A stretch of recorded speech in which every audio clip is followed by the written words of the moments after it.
Hello students, ચાલો આજે આપણે કરીશું પ્રેઝન્ટેશનની અંદર જ્યારે તમે પ્રેઝન્ટેશન બનાવો છો ત્યારે ઓડિયન્સને એનાલાઇઝ કરવી કેટલી જરૂરી છે. જેટલા બી ઓડિયન્સ છે કે જે લોકાલે છે એને એનાલાઇઝ કરવું કેમ ઇમ્પોર્ટન્ટ છે, બરાબર છે. તો જ્યારે પણ આપણે પ્રેઝન્ટેશન બનાવીએ છીએ ત્યારે આપણે કેવી જગ્યા પર કેવું પ્રેઝન્ટેશન આપવાનું છે એ વસ્તુ જાણવી બહુ જરૂરી છે ને એના માટે જે ઓડિયન્સ છે, જે લોકાલે છે એને જાણવું પણ એટલું જ જરૂરી છે, બરાબર. કેમ કે જેટલી બી ઓડિયન્સ છે, બરાબર છે, એ ઓડિયન્સમાં એક વસ્તુ બહુ કોમન છે, કઈ કમ્યુનિકેશન, બરાબર છે. તો જ્યારે આપણે એ લોકોની સાથે કમ્યુનિકેશન કરવાના છે, બરાબર, એ કમ્યુનિકેશન કરતી વખતે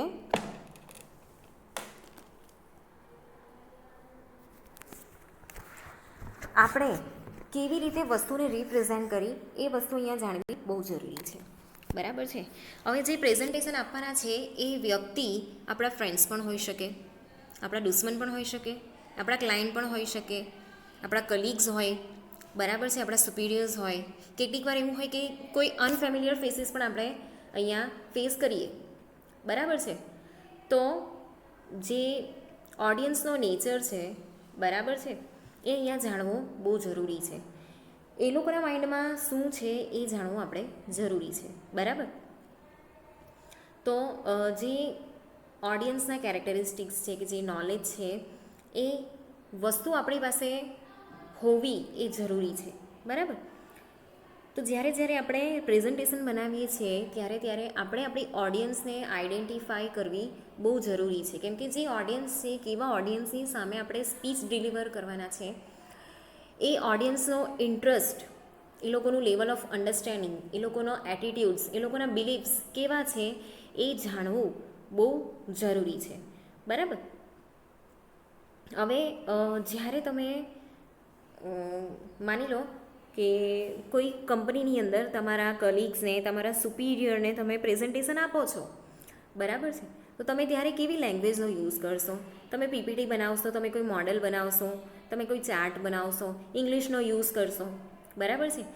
અહીંયા આ જે લિંગ્વિસ્ટિક બાબત છે, બરાબર છે, એ સીધી કલ્ચરલની સાથે જોડાય છે, કલ્ચરલ મેટરની સાથે જોવાય છે, બરાબર છે.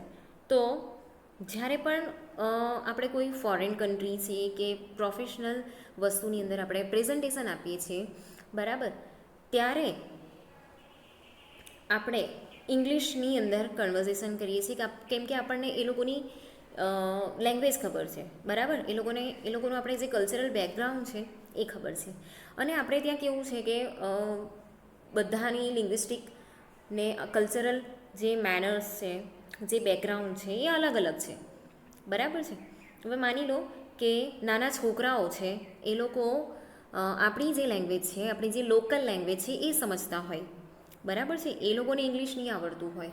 આપણે ત્યાં ગુજરાતની અંદર આપણે ગુજરાતી બોલીએ છીએ, બરાબર. તો એ લોકોને, જે નાના છોકરાઓ છે એ લોકોને ઇંગ્લિશ નહીં આવડતું હોય, ઇંગ્લિશ મીડિયમના છોકરાઓને પણ નહીં આવડતું ઇવન, બરાબર છે. તો ત્યારે આપણે શું કરી શકીએ, કેવી રીતે આપણે પ્રેઝન્ટેશન બનાવી શકીએ? તો ત્યારે આપણે જે પ્રેઝન્ટેશન બનાવવાનું છે તો કયા કયા ક્રાઇટેરિયા આપણે ધ્યાન રાખવા જોઈએ? તો આપણે એ લોકોની એજ ધ્યાનમાં રાખવી પડે, બરાબર છે. એ લોકો કેવી રીતે સમજશે એ બધી વસ્તુ અહીંયા ધ્યાન રાખવી પડે છે, બરાબર. તો આગળ આપણે જોઈએ કે જે ઓડિયન્સ છે એ ઓડિયન્સને આપણે ધ્યાનમાં રાખીને એ લોકોને રિલેટેડ આપણે જે પણ પ્રેઝન્ટેશન બનાવવાનું છે, ટૉપિક એ લોકોને અન્ડરસ્ટેન્ડ થશે કે નહીં, એ બધું ડિસાઇડ કરીને આપણે શું કરીએ છીએ? પ્રેઝન્ટેશન બનાવવાનું ચાલુ કરીએ છીએ. હવે પ્રેઝન્ટેશન બનાવવાની બધી બહુ રીત છે, બરાબર. ખાલી પીપીટી એ પ્રેઝન્ટેશન નથી, બરાબર છે. તો જ્યારે પણ આપણે ઓડિયન્સને, સામે બેઠેલી ઓડિયન્સને જ્યારે પ્રેઝન્ટેશન આપવાના છે તો એને એનાલાઇઝ કરવાના ફેક્ટર્સ કયા કયા છે? તો ઓડિયન્સ આપણી પાસેથી શું એક્સપેક્ટેશન્સ રાખે છે, બરાબર. તમે કેવી ઓડિયન્સની સામે તમે સ્પીચ આપવાના છો એ વસ્તુ અહીંયા ઇમ્પોર્ટન્ટ છે, બરાબર છે. તો જે ઓડિયન્સમાં બેઠેલા મેમ્બર્સ છે એ લોકોને જે ટૉપિક છે, જે ઓકેઝન છે, બરાબર છે, અને જે સ્પીકર છે બરાબર. એની પાસેથી બધી જ વસ્તુ એ લોકો પાસે બહુ બધી એક્સપેક્ટેશન રાખતા હોય ઓડિયન્સ, બરાબર. તો કેવું ઓકેઝન છે, તમારે એ લોકોને સમજાવવાનું છે, બરાબર છે. તમારા ઘરે કોઈ પ્રસંગ છે, કોઈ એન્યુઅલ ફંક્શન ચાલે છે, બરાબર છે. તો એ પ્રમાણે તમારે અહીંયા ટોપિક મૂકવાનો છે અને એ પ્રમાણે તમારે પ્રેઝન્ટેશન બનાવવાનું છે. તમારી સામે જે સ્પીકર બેઠેલા હશે એ પ્રમાણેના હશે, બરાબર છે. તો આ જે ઓડિયન્સ છે એ ઓડિયન્સમાં વાયોલેશન ફેલાય, બરાબર છે, એ નેગેટિવ ઇમ્પેક્ટ અહીંયા ઊભી કરે છે, બરાબર છે. તો એ વસ્તુ આપણી જે સ્પીચ છે ને એના પર બી ઇફેક્ટ પડે છે એની, બરાબર. હવે માની લો કે જ્યારે તમારે પ્રેઝન્ટેશન આપવાનું છે ને સામે બેઠેલી જે ઓડિયન્સ છે, બરાબર છે, તો એની અંદર કેવું છે કે લોકલ પોલિટિશિયન્સ છે, બરાબર છે.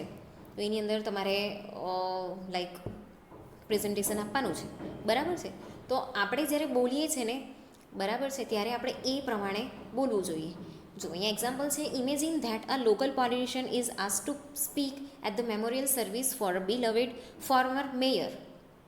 The audience will accept the politician's speech to praise the life and career of the deceased, બરાબર.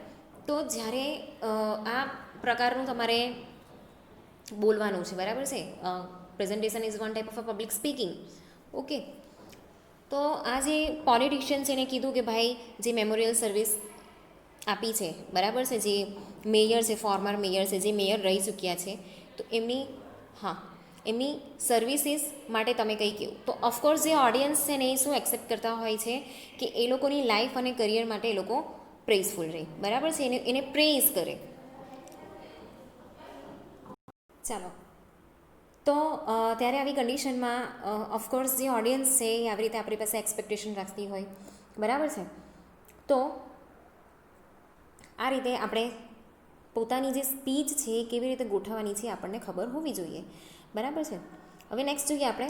તો if the politician use the opportunity to discuss a piece of legislation, the audience would probably be offend and the speaker would lose credibility.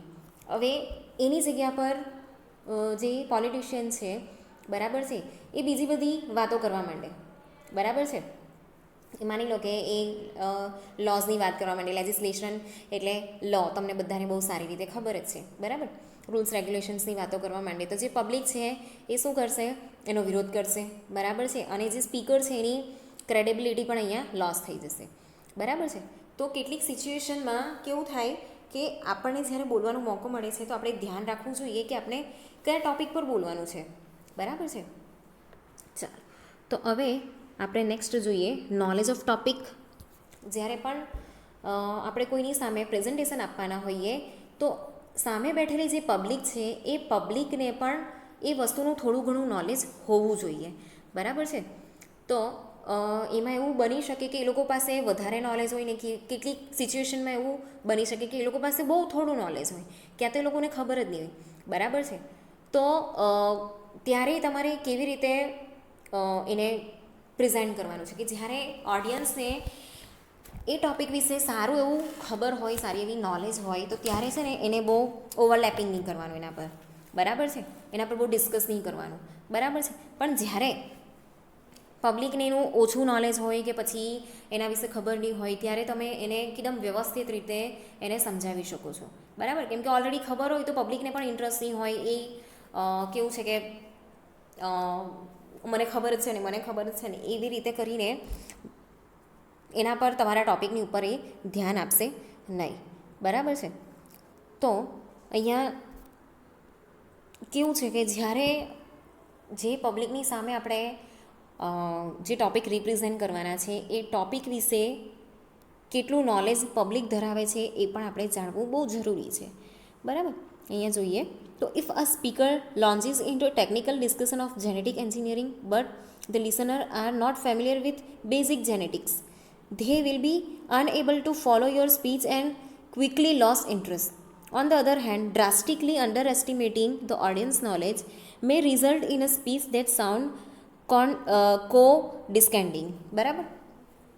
હવે જ્યારે તમને એવા topic પર discuss કરવાનું કહેવામાં આવે કે જેના વિશે પબ્લિક કમ્ફર્ટેબલ નહીં હોય, પબ્લિકને ખબર નહીં હોય, બરાબર છે ને, તમે એની પર એકદમ હાયર નોલેજ એ લોકોને આપો તો એ લોકોને કેવું થશે કે મને તો આના વિશે કંઈ ખબર જ નથી, આ શું બોલે છે, બરાબર. એટલે તરત જ એ લોકોને ઇન્ટરેસ્ટ જતો રહે, બરાબર. અને બીજી બાજુ કેવું થાય છે કે જો ઓડિયન્સને એનું નોલેજ હોય, બરાબર છે, તો એ લોકો શું કરશે કે બહુ ધ્યાન નહીં આપશે. ઓકે, એટલે જે ઓડિયન્સ છે એ ઓડિયન્સને કેટલું નોલેજ છે એ પણ અહીંયા જરૂરી છે. એના પછી આપણે જોઈએ એટીટ્યૂડ ટોવર્ડ્સ ટોપિક.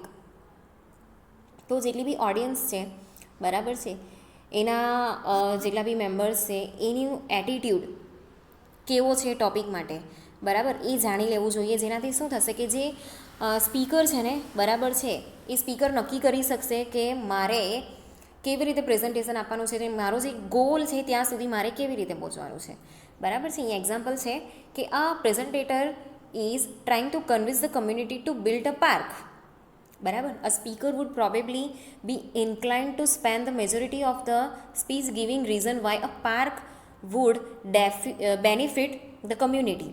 હવે તમારે છે ને અહીંયા કન્વિન્સ કરવાનું છે, બરાબર, કમ્યુનિટીને કે આપણે છે ને એક પબ્લિક પાર્ક હોવો જોઈએ. તો પાર્કના કયા કયા ફાયદા છે એ બેનિફિટ આપણે આખી કમ્યુનિટીને સમજાવી શકીએ છીએ, બરાબર છે. તો એની મોટે ભાગની જે સ્પીચ છે એ સ્પીચ એ ક્યાં સ્પેન્ડ કરશે, એના બેનિફિટ શું છે પાર્કના, એના માટે, બરાબર છે.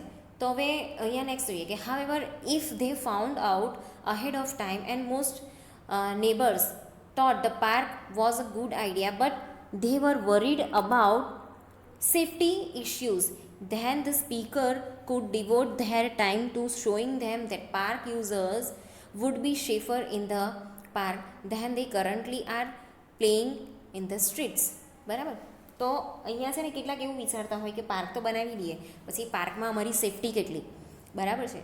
તો જે સ્પીકર છે એણે રીઝનમાંથી, બેનિફિટના રીઝન્સમાંથી એના બેનિફિટ શું છે એ સમજાવવા પરથી એ લોકો પાર્કની અંદર કેવી રીતે સેફ છે, પાર્ક કેટલો સેફ છે યુઝર્સ માટે, એ બધી વસ્તુ અહીંયા સમજાવવી જોઈએ. કે ભાઈ છોકરાઓ સ્ટ્રીટમાં રમે છે એની જગ્યા પર પાર્કમાં રમશે, તમે બહાર વોક કરવા જાઓ છો એની જગ્યાએ તમે ગાર્ડનની અંદર વોક કરશો, બરાબર છે, ગ્રીનરીની અંદર વોક કરશો, ગ્રીનરીના આટલા આટલા ફાયદા છે, એવી રીતે તમે બધું એ લોકોને સમજાવી શકો છો, બરાબર છે.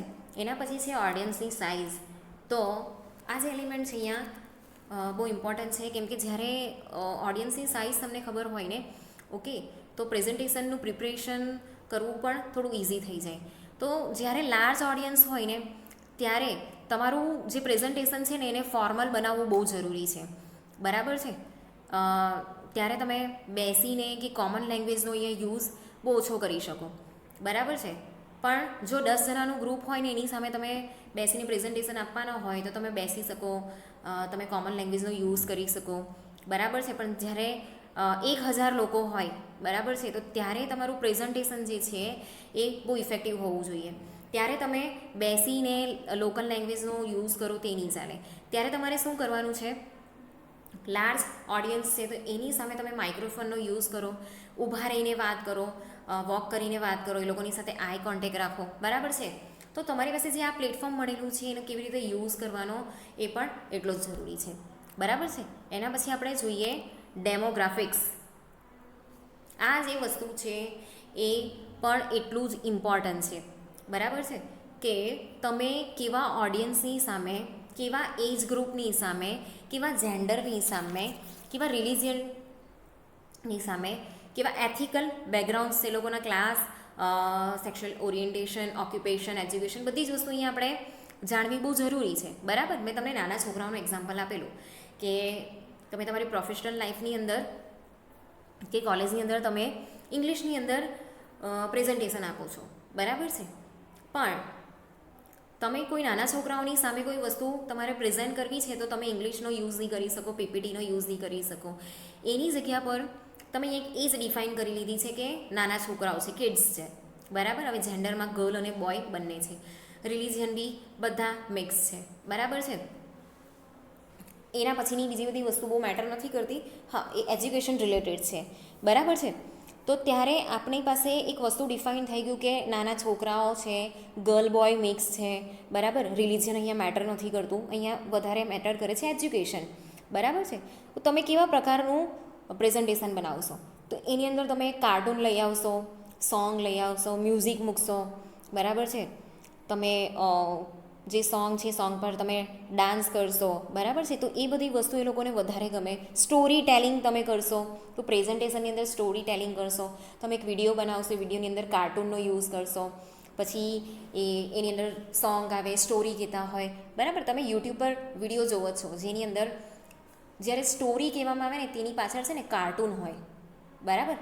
અને જ્યારે તમારા માટે લિસનિંગ સ્કિલનું જે યુઝ કરવામાં આવે છે ને ત્યારે કન્ટેન્ટ લખાઈને આવે છે સ્ટોરીનો, બરાબર. તો આ બે વસ્તુ છે ને અલગ અલગ કરવી બહુ જરૂરી છે. એવી જ રીતે માની લો કે તમે કોઈ ગામમાં પ્રેઝન્ટેશન આપવાના છો. હવે ગામના જે લોકો છે એ લોકોને તમારી પીપીટીમાં સમજ પડે નહીં, તમારી જે ઇંગ્લિશમાં તમે બોલશો એમાં સમજ પડશે નહીં. તો એવી પરિસ્થિતિની અંદર તમે શું કરી શકો? તો તમે લોકલ લેંગ્વેજનો યુઝ કરો, અલગ અલગ એક્ઝામ્પલ સેટ કરો.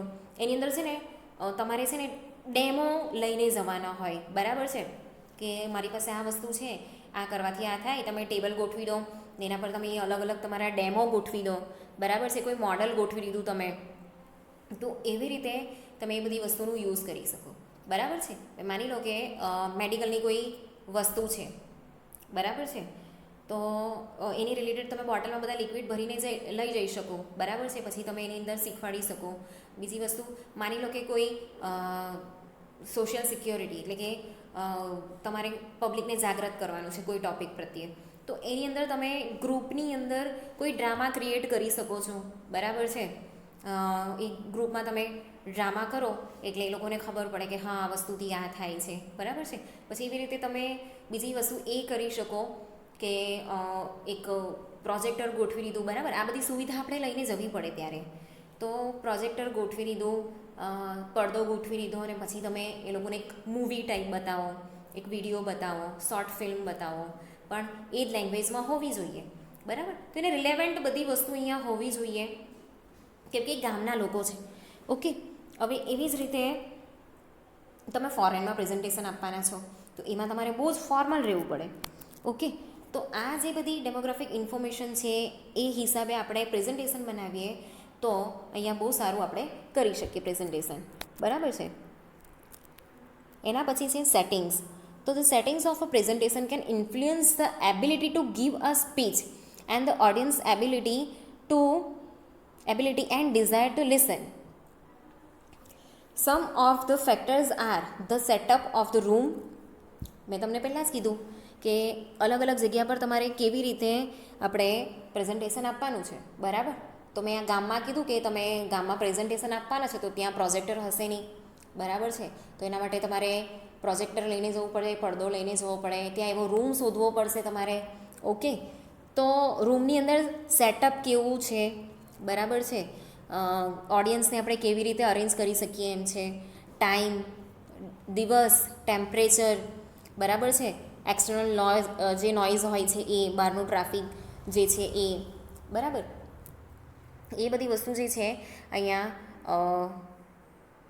બહુ મેટર કરતી હોય. એવી રીતે ઇન્ટરનલ નોઇઝ, તો નાના છોકરાનો રડવાનો અવાજ, ખાંસીનો અવાજ, બરાબર છે.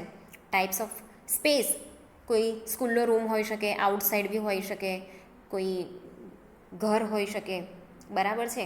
તો એવી રીતે તમારે જે સેટિંગ છે એ સેટિંગ પ્રમાણે તમારે બધી વસ્તુ પણ અહીંયા ગોઠવવાની છે, બરાબર. મેં તમને પહેલાં જ કીધું કે જ્યારે ગામમાં તમારે આપવાનું છે તો કોઈ વસ્તુનો તમે ડેમો કરી શકો તો એના માટેની વસ્તુ તમારે લઈ જવી પડે, બરાબર છે. એના માટેના સાધનો ત્યાં તમારે લઈ જવા પડે, okay.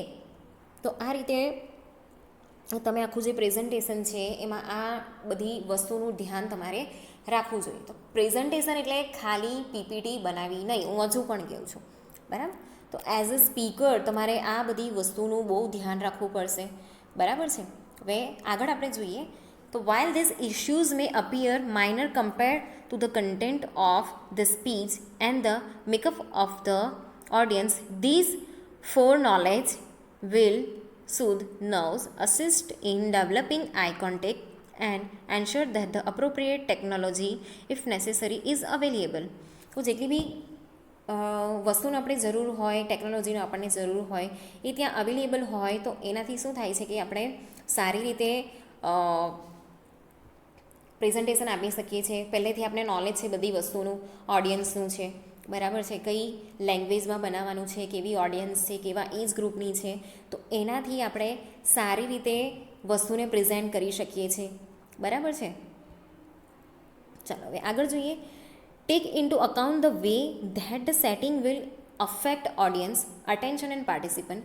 People are usually tired after a meal and late in the day. એટલે જ્યારે પણ પ્રેઝન્ટેશન આપવાનું હોય ને તો બપોર પછી બધા છે ને મોટે ભાગે થાકી ગયા હોય છે. એટલે હંમેશા છે ને 1 વાગ્યા પહેલાંનું શિડ્યુલ આપણે નક્કી કરવું જોઈએ. બરાબર છે. પછી 4 વાગે પ્રેઝન્ટેશન ચાલે તો કોઈને બી કંટાળો આવે. બરાબર છે. આ આપણી સાયકોલોજી છે કે આપણે સવારે ઉઠીએ ને ત્યારે બહુ ફ્રેશનેસ હોય, પછી જેમ જેમ દિવસ પૂરો થાય ને એમ એમ આપણી અંદરનું જે બ્લડ સર્ક્યુલેશન છે ને એ ધીમું થાય અને આપણું જે માઇન્ડની અંદર જે બધા કેમિકલ જનરેટ થતા હોય એ પણ ધીમા થઈ જાય. તો એના લીધે આપણને ઓટોમેટિક જે સુસ્તી છે ને એ આવવા માંડે. બરાબર. તો અહીંયા if schedule to speak at 1 PM a speaker may have to make the speech more entertaining through animation and humour. હવે જો તમે 1 વાગે પ્રેઝન્ટેશન આપવાના હોવ તો તમારી જે સ્પીચ છે એને એની અંદર તમારે એનિમેશન મૂકવા જોઈએ, થોડાક હ્યુમર પણ મૂકવા જોઈએ. બરાબર. મોડલ્સ બનાવવા જોઈએ, એને એક્ઝિબિટ જે છે એ કરવું જોઈએ. બરાબર. તો બધાને સાંભળવાની મજા આવે એ ટાઈપનું તમારે પ્રેઝન્ટેશન બનાવવું જોઈએ. તો અહીંયા ટાઈમ અને જે દિવસ જે છે, બરાબર, ગરમીની સિઝન હોય ને ત્યારે આપણે રૂમની અંદર પ્રેઝન્ટેશન આપવાનું હોય તો એસી, પંખા બરાબર બધું ચાલે છે કે નહીં એ જોવું પડે. બરાબર છે. શિયાળામાં તો ચાલો આપણે એડજસ્ટ કરી લઈએ. બરાબર. પછી ચોમાસું, વરસાદ બહુ હોય છે તો ઓડિયન્સ આવી નહીં શકે એવી કન્ડિશન હોય. બરાબર છે. તો એ પ્રમાણે આપણે બધી સિઝન પણ જોવી પડે છે. એના પછી છે વોલન્ટરીનેસ.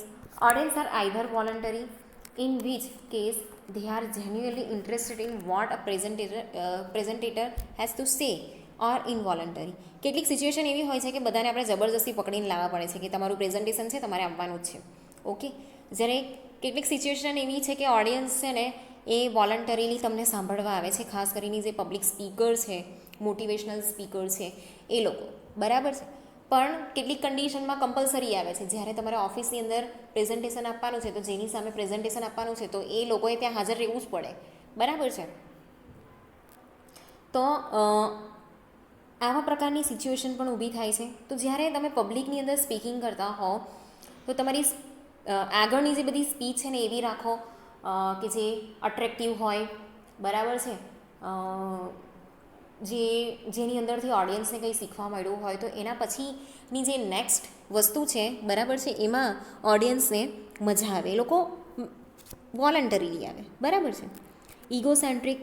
હવે જે ઓડિયન્સ બેઠેલી હોય છે, બરાબર છે, એ મોસ્ટલી ઇગોસેન્ટ્રિક હોય છે. તો એ લોકોને આ ઈગોને હર્ટ નહીં થાય તેવું સ્પીકરે બોલવું જોઈએ નહીં. બરાબર છે. તો they are generally most interested in things that directly affect them or their community. An effective speaker must be able to show their audience why the topic they are speaking on should be important to them. તો ત્યારે એ લોકોને કહેવાનું કે ભાઈ જે topic છે એ તમારા માટે કેમ ઇમ્પોર્ટન્ટ છે, તમારી કમ્યુનિટી માટે કેમ ઇમ્પોર્ટન્ટ છે. બરાબર છે. તો જ્યારે તમે પ્રેઝન્ટેશન આપવાના છો તો એ પહેલાં ઓડિયન્સની સાઇઝ કેટલી છે, એ લોકોના જેન્ડર કયા છે, એજ ગ્રુપ કયા છે, લેવલ ઓફ નોલેજ એ લોકોને ટોપિક માટે કેટલું છે, લેંગ્વેજ, લાઇક્સ, ડિસલાઇક્સ, લોકાલે વેલ્યુઝ જે છે એ ડિસાઇડ કરવું બહુ જ ઇમ્પોર્ટન્ટ છે.